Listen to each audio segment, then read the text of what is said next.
நீங்கள் தெய்வங்களுக்கு வந்து மாலை வாங்கி தரது, பூ வாங்கி தரது, பழம் வைக்கிறது, நைவேத்தியம் பண்ணுறது இதெல்லாம் இருக்கட்டும். அதை விட ரொம்ப சிறப்பான ஒரு உணவு எதுனா,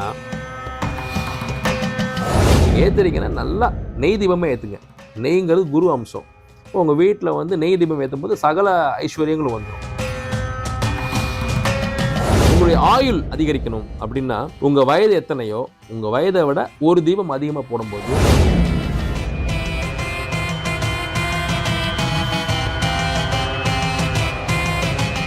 வணக்கம்.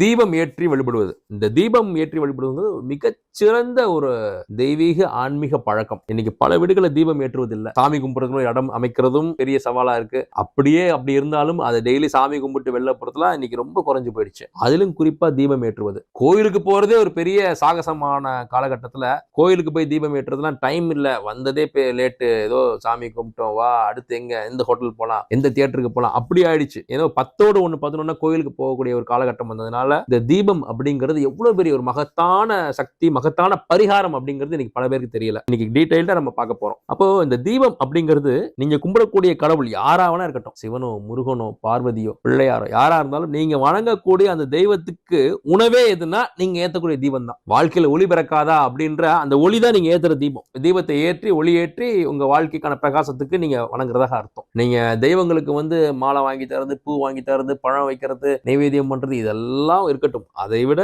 ரொம்ப சிறப்பான ஒரு உணவு எதுனா, தெய்வத்தின் முன்னாடி நீங்க ஏற்றக்கூடிய அந்த தீபம் தான். இல்ல அந்த தெய்வம் வசிக்கக்கூடிய அந்த கோயில்ல நீங்க ஏற்றுற தீபம் தான். இப்ப எத்தனை தீபம் ஏத்துறது, எந்த எண்ணெயில ஏத்துறது, நெய் தீபமா, என்ன ஏது, இது மாதிரி நிறைய கேள்விகள் இருக்கு. அதெல்லாம் இருக்கட்டும். நீங்க முதல் தீபம் ஏற்றக்கூடிய மனநிலையை நீங்க கொண்டு வரணும். பொதுவா பாத்தீங்கன்னா நம்ம வீடுகள்ல ஒரு 6 மணிக்கு மேல தீபம் ஏற்றும் போது ரொம்ப சிறப்பான பொருளாதார முன்னேற்றத்தை அந்த குடும்பத்தார் வந்து அடைய முடியும். ஒரு 6 மணி, ஒரு 6:30 மணி அப்படிங்கிறது குபேர நேரம்னு சொல்லுவோம். இப்போ வாசல் கதவை திறந்து வச்சு அந்த நேரத்துல அகல் விளக்குல நல்லா அந்த தீபத்துடைய அந்த திரி வந்து கொஞ்சம் நல்லா விசிபிளா இருக்கணும். சில வீடுகள் எல்லாம் தீபம் வந்து அப்படியே புள்ளி அளவுக்கு சின்னதா அப்படி வைக்கிறாங்க. அது தீபம் எரியுதா இல்ல எதுவும் ஏதாவது புள்ளி மாதிரி இருக்கான்னு நம்ம வந்து ஆராய்ந்து பார்க்க வேண்டியிருக்கு. அந்த மாதிரி ஏற்றக்கூடாது. அது ரொம்ப தவறான அணுகுமுறை. அதே போல எண்ணெயும் ஊத்த மாட்டேங்கிறாங்க. அப்படி சும்மா அப்படி காட்டிட்டு எடுத்துறது. அந்த தீபமே அழுவும். ஏத்துறதா வேணாமா, எரியுறதா, எப்ப அணைய போற தீபமா இருக்கக்கூடாது. நீங்க ஏத்துறீங்கன்னா நல்லா நெய் தீபமே ஏத்துங்க. நெய்ங்கிறது குரு அம்சம். உங்க வீட்டில் வந்து நெய் தீபம் ஏற்றும் போது சகல ஐஸ்வர்யங்களும் வந்துடும். அதற்கு செலவு பண்றது தவறே இல்லை. ஏன்னா அது பண்ற செலவு இல்லை.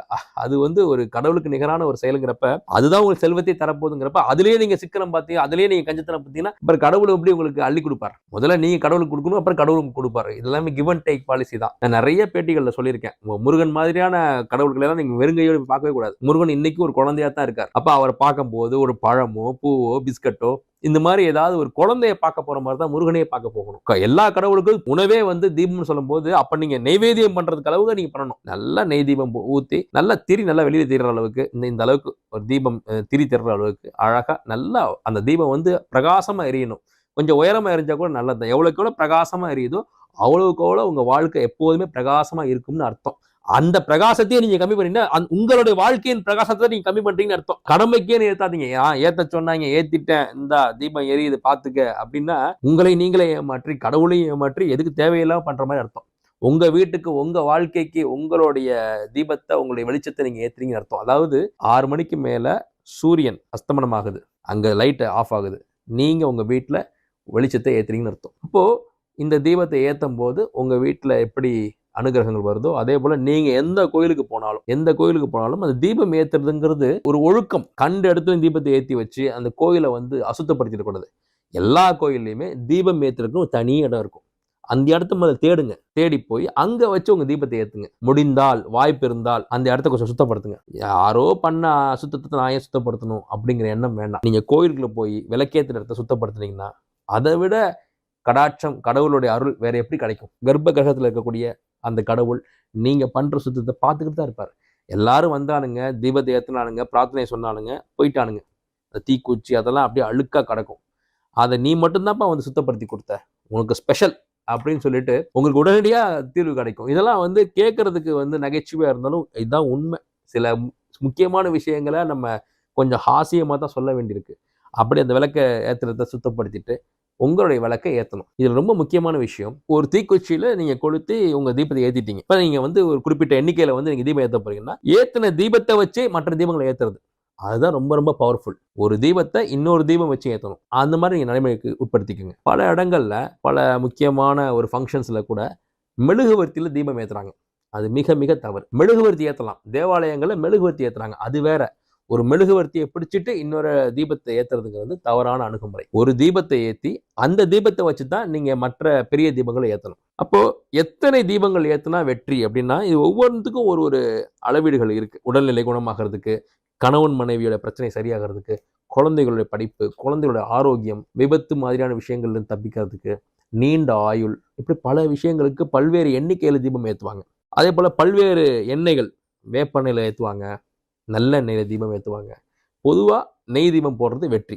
11 தீபம் அப்படிங்கிறது லாபத்தை குறிக்கும். அப்ப அது 11 தீபம்ங்கிறது லாபத்தை குறிக்கும். எந்த விஷயத்திலயும் அந்த விஷயம் லாபமா இருக்கணும் அப்படின்னா 11 தீபம். நெய் தீபம் உங்களுடைய ஆயுள் அதிகரிக்கணும் அப்படின்னா இது கொஞ்சம் கஷ்டமான வேலை. ஆனா இதை செஞ்சீங்கன்னா நிச்சயமான வெற்றி கிடைக்கும். உங்க வயது எத்தனையோ உங்க வயதை விட ஒரு தீபம் அதிகமா போடும்போது உங்களுடைய ஆயுள் அதிகரிக்கும். உங்களுடைய தந்தையோ தாயோ உடம்பு சரியில்லாம இருக்காங்க, அவங்களுடைய ஆயுள் நீட்டிக்கணும் அப்படின்னு ஆசைப்படுறீங்க அப்படின்னா அப்ப பாத்துக்கோங்க, அவங்களுடைய வயதை விட ஒரு தீபம் அதிகமா ஏத்தணும்ன்றது எவ்வளவு கஷ்டமான வேலை. ஆனா அதை பொறுமையா செஞ்சிட்டீங்கன்னா நிச்சயமாக அதற்கு அந்த ஆயுள் அதிகரித்து தரப்படும் என்பது நிதர்சனம். கணவன் மனைவிக்குள்ள பிரச்சனை, அதை எப்படி தீர்க்கிறது அப்படின்றப்போ 5 தீபங்கள் அல்லது 6 தீபங்கள். எதிரிகளுடைய தொல்லை தீரணும் அப்படின்னா 6 தீபங்கள். திருமணம் சம்பந்தப்பட்ட விஷயங்கள்ல ஒரு சிக்கல் இருக்கு அப்படிங்கிறப்ப 7 தீபங்கள். பொதுவாகவே ஒற்றைப்படையில தீபம் ஏற்றும் போது அது வெற்றி தான். நெய் தீபங்கள் ஏற்றணும், நல்ல திரி போட்டு. நம்மளுடைய சொந்த தீப்பெட்டி, தீக்குச்சி, அந்த விளக்கை வாங்கிட்டு போகணும். மற்றவர்கள் பயன்படுத்திய விளக்கில் தீபம் ஏற்றக்கூடாது.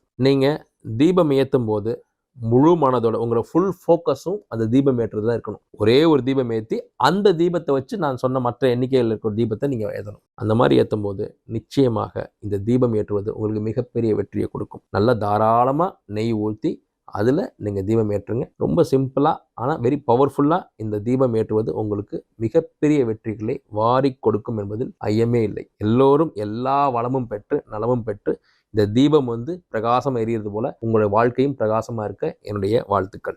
நன்றி.